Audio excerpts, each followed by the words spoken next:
સુરત શહેરમાં કોરોનાના 2 કેસો નોંધાયા। સિવિલ હોસ્પિટલમાં 2 મહિલા તબીબ કોરોનાગ્રસ્ત। બંને તબીબોને સિવિલ હોસ્પિટલ ખાતે આઇસોલેશન વોર્ડમાં રખાયા હતા। 2 મહિલા પૈકી એક મહિલાને રજા આપવામાં આવી છે। બંને મહિલાની તબિયત હાલ સ્થિર છે। બંને મહિલા તબીબોએ કોરોના રસીના બંને ડોઝ પણ લીધા હતા। કોરોનાના કહેરને લઈ અને મહાનગરપાલિકા સંચાલિત સ્વીમેર હોસ્પિટલ ખાતે કોરોના વોર્ડ પણ તૈયાર કરવામાં આવ્યો છે। 4 બેડ ધરાવતો વોર્ડ હાલમાં તૈયાર કરાયો છે।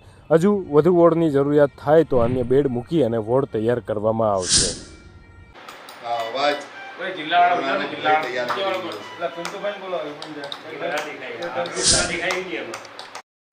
મારું નામ ઉન્નતિ છે અને સ્વીમેર હોસ્પિટલમાં એઝ ધ કોન્ટ્રાક્ટ સ્ટાફ હું કામ કરું છું। અહીંયા જે રીતે કોરોના વોર્ડ બનાવવામાં આવ્યો છે કઈ રીતનું છે?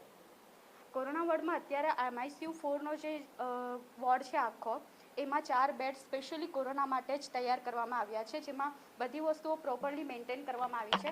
તમે ત્યાં જોઈ શકો છો, ક્રેસ્કા ટ્રોલી પણ રેડી છે। આ 4 વેન્ટિલેટર ફૂલ વર્કિંગ પોઝિશનમાં છે અને કોઈ પણ દર્દી અહીંયા કોવિડ પોઝિટિવ થઈને દાખલ થશે તો એને પ્રાયોરિટી ઇન્ટરવેન્શન માટે જે કંઈ પણ થતું હશે એને બરાબર રીતે મળી જશે। સારવાર માટે ડૉક્ટરો અને નર્સિંગ સ્ટાફ ફૂલ્લી સતર્ક છે અને કોઈ પણ ઉપરથી જો ઓર્ડર આવે તે રીતે બધી રીતે ફોલોઅપ થશે।